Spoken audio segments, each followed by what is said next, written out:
Hey, Malachi, how you doing? I'm good. How are you? Kind of a strange question for you here, but about 6 minutes left in the second quarter.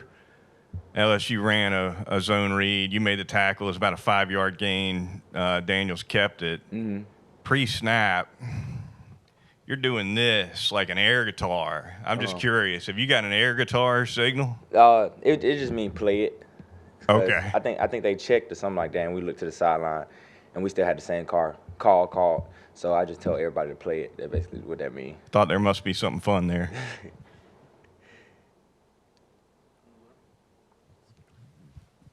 Hey, Malachi, you've been in the slot most of your career here, but obviously I saw you play a lot of safety on Saturday. How comfortable are you doing that, and what's the difference between playing that and playing in the slot? Being here, I done had a lot of reps at multiple positions, from free safety, strong safety, and the slot, like you said. And I pretty much know all the secondary positions and what everybody's responsibility is. So whenever I have to go to a different position in the middle of the game, I really have a lot of confidence in myself just because I know like my assignment and what I'm supposed to do, and it really helps me a lot. Can you talk us through the John Wick on the eye black and Yeah. the inspiration for that one?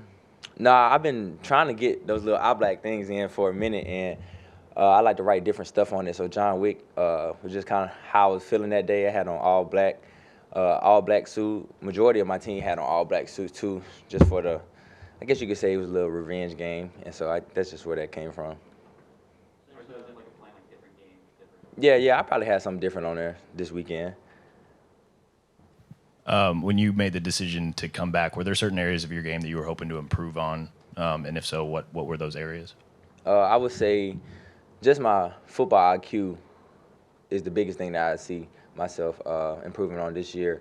And, man to man, all of that. But being a communicator and being a leader was something I was trying to focus on coming into this year. And I think I'm doing a pretty good job of that. Just have to keep on coming to work every day and keep on grinding. Coach Saban talked about fighting complacency this week, and obviously you guys have two big wins over some rivals last few games. How are you guys fighting complacency this week? The message to our team just need to be that this is a big game. I mean, it is a big game. It's an SEC game. Every game in the SEC is going to be a tough, difficult task, especially when we go on the road. And this isn't the place I've played before, so I really don't know what to expect as the atmosphere. But like I said, we just have to tell the team that this is another big game. And just because it's the next game on the schedule, we got to focus on going 1-0 this week. Trey Amos has stepped in a lot when there have been injuries in the secondary. How have you seen him just adjust to the program in his first year, and how he's been able to consistently step up? Yeah, Trey one of those guys that he comes into work every day, and he's always asking me questions because he's actually my locker mate. And so when he first got here, we just kind of hit it off, and just been talking to him and just making sure he has confidence in himself when he go out there and play, because he is a great player for us, and he contributes a lot to what we do whenever he comes into the game. And he just got to keep coming in, going to work, and doing what he do every day. What has the journey of this team been like the last 8 weeks, from losing in week 2 to having a chance to clinch the West this weekend? It's been a long journey. I feel like this team really knows that we can't lose another game, and I feel like that helps us a lot in a way, just to know that we're basically playing an elimination game every week.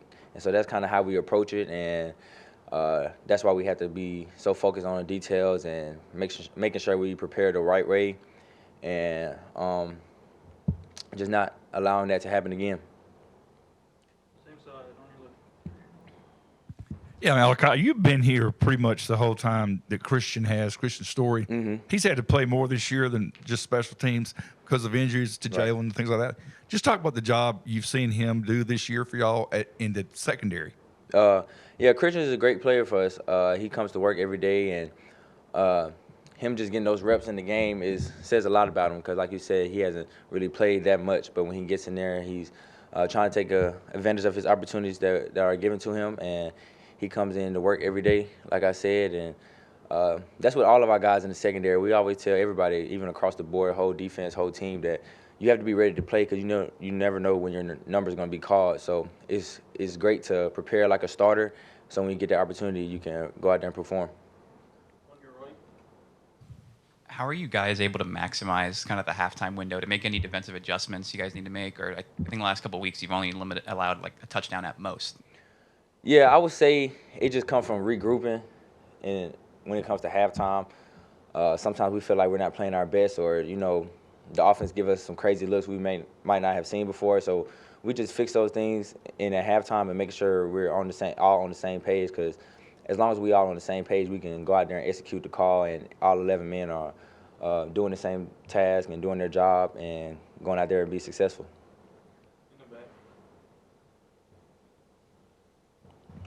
Malachi, how have y'all been able to play off the fan engagement these last few games and the impact that they've had on the outcome and just y'all's overall performance? Yeah, shout out to the fans, man. They definitely have Brian Denny rocking these past 2 games, and it's helped us a lot. And we love that. We love the energy that they give us and that they bring, and it really makes it difficult on the other team to go out there and perform and communicate calls when you got 100-some thousand screaming and yelling at the top of their lungs. Any other questions? Oh, yeah. All good. All right, appreciate y'all.